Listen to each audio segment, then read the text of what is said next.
Recording start in 5, 4, 3, 2, 1. Start. I have been surprised to read some comments on the speech I delivered at the recent Conference of Education Ministers. I inaugurated the conference. I did not speak on any resolution, nor indeed did I see any resolution.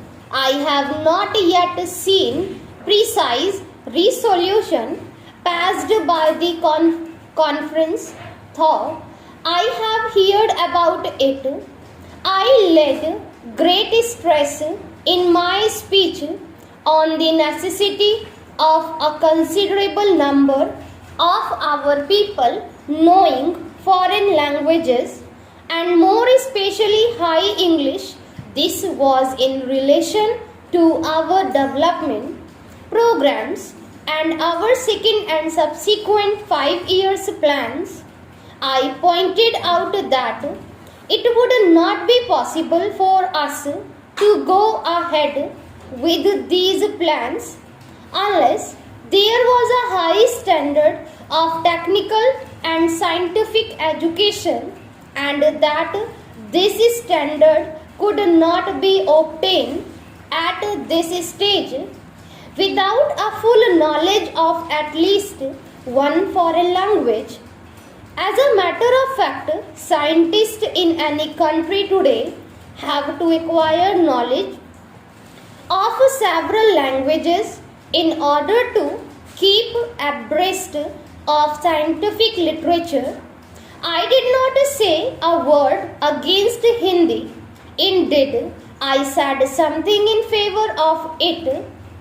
I took it for granted that Hindi was going to function more and more as a language in our educational and administration aspect.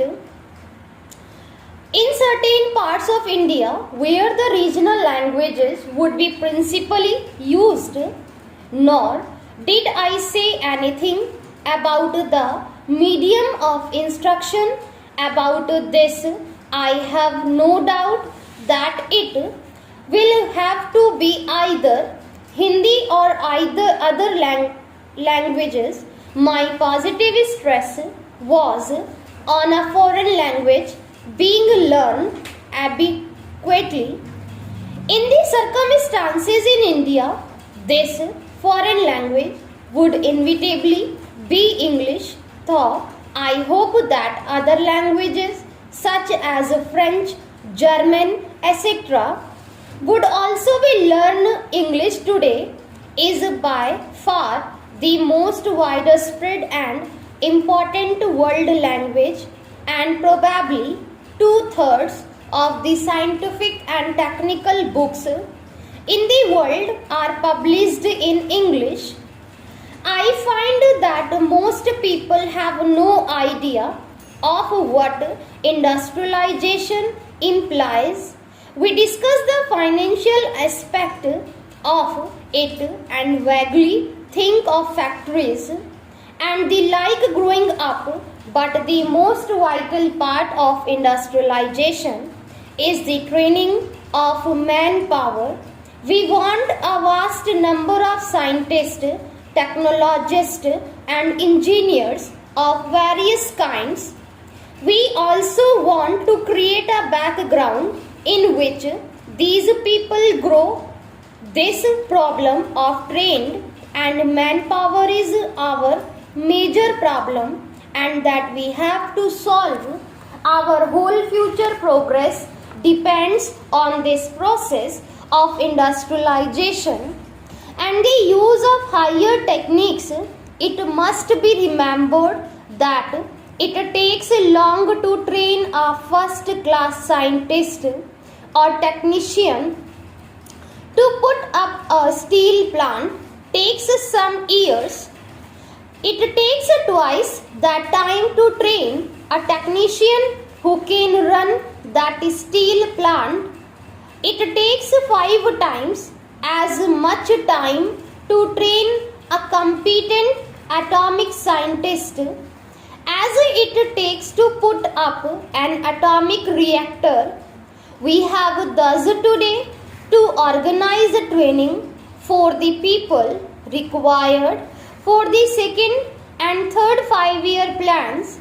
We cannot delay this, or else our planning and industrial progress will be automatically held up. It is obvious that this high class training cannot be given today and for some years to come without knowledge of a foreign language.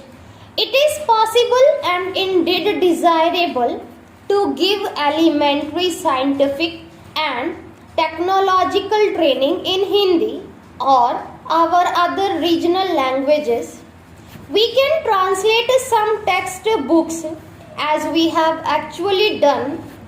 We can build up our technical terms in Hindi as we are doing, but we cannot produce the vast and complicated thought that lies behind this technical and industrial age by translating a few books or having a list of terms. Changes in technology today are so rapid that even books that are being printed get out of date very soon. Every scientist has to keep up to date by reading many scientific and technical periodicals, usually in several languages. For this and other reasons, it seems to me essential for us to continue in a big way adequate teaching of English as a second language. I say English because that is the easiest foreign language for us to learn and is the most important. We should learn other foreign languages also. Personally, I think that even from the cultural point of view, in addition to the point of view of developing and widening the scope of Hindi and our other languages, it is necessary for us to keep in intimate touch with and have adequate knowledge of foreign languages. Only thus can the stream of thought come to us from various parts of the world. This will enrich Hindi and gradually make it a vehicle of this new thought, which will go to other countries, possible through Hindi. I fear that many of our people have little conception of the world. We live in this world of automation and atomic energy.